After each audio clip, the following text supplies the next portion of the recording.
Have you ever wondered what happens when you press the gas pedal?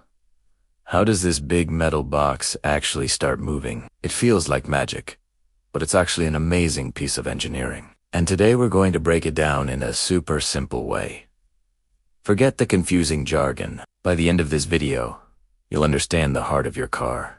So, it all starts with your car's engine. Think of it as the powerhouse. Most cars on the road today have what's called an internal combustion engine.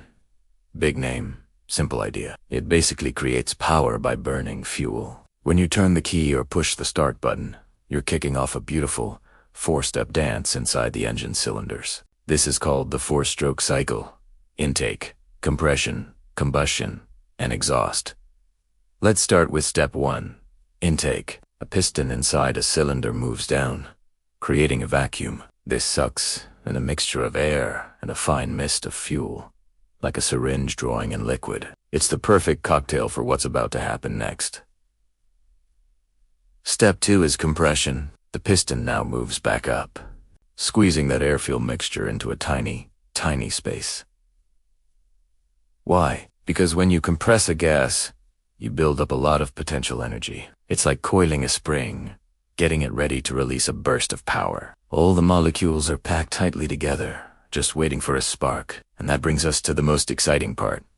Step 3, combustion, or as I like to call it, the bang. The spark plug, which is exactly what it sounds like, creates a small, controlled spark. This spark ignites the compressed air-fuel mixture, causing a This explosion forces the piston down with incredible power. This is the moment that actually creates the force to move your car. It's the combustion, an internal combustion engine. Finally, we have step 4, exhaust. After the explosion, the cylinder is full of burned gases. The piston moves back up one more time, pushing all those waste gases out through the exhaust valve. These gases travel through your car's exhaust system and out the tailpipe. And just like that, the cycle is complete and ready to start all over again, thousands of times per minute. So, we have this up and down motion from the pistons. But how does that make the wheels go round and round?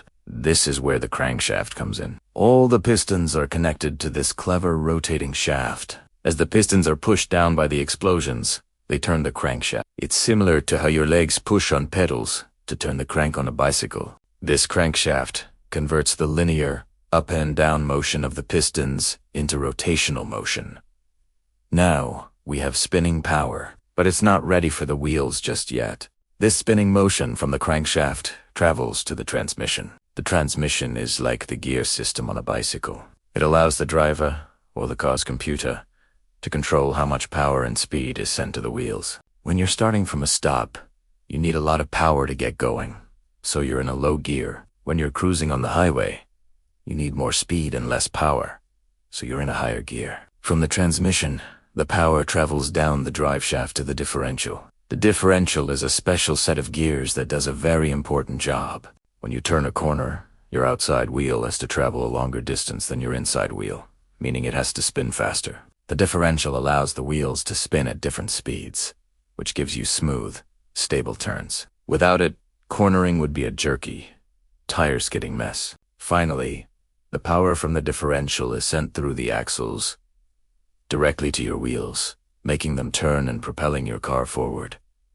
And there you have it. From a tiny spark and a little bit of fuel, to a powerful explosion, to a series of rotating shafts and gears, all working together in perfect harmony to take you wherever you want to go. So, next time you're driving, take a moment to appreciate the incredible symphony of engineering happening right under the hood. It's a powerful dance of physics and mechanics that has completely changed the way we live. If you found this explanation helpful and want to learn more about how things work, make sure to hit that like button and subscribe to the channel. We've got plenty more amazing topics to explore together. Thanks for watching, and we'll see you in the next one.